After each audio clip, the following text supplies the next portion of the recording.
For farmers big and small, Europe's common agricultural policy keeps them in business. And it's a big slice of the European Union's budget too, representing around a third of entire expenditure. But after years of negotiations, changes are afoot, with plans to cut back on spending and to make farming more environmentally friendly. MEPs have now voted on their position ahead of talks with the European Council. Changes to CAP spending include making 10% of the money for landscapes that benefit biodiversity, 35% for environmental and climate-related measures, and direct payments for eco-schemes.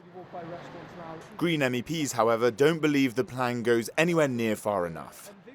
While farming today is part of the destruction and part of the problem with especially industrial agriculture and mass breeding, it could be part of the solution, because agriculture can actually sequester CO2 into the soil if it replaces artificial fertilizer with green fertilizer. It can not just reduce the emissions, but actually contribute to sequestering CO2 into the soil. So it has a huge potential to give us support in reaching climate neutrality. And this chance, I must say, has been missed now. Others who back the deal say European farmers need support. Well, I have sometimes the impression here in Brussels that now we are only in the green agenda, and we are not only in the green agenda.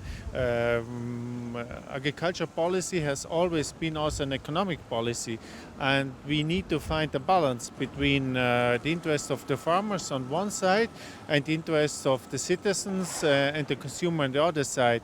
And by the way, I think there's a huge responsibility at the consumer side.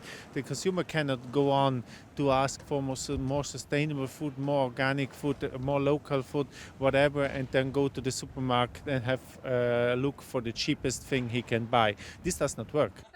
Another contentious point for farmers was scrapping the term veggie burger.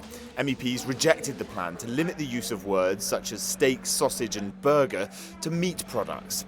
But only products using dairy can be labelled as milk, butter or yoghurt. The new reforms are set to come into effect in 2023, but first, both the European Parliament and Council must sit down for talks to thrash out the finer points. Jack Paracura News, Brussels.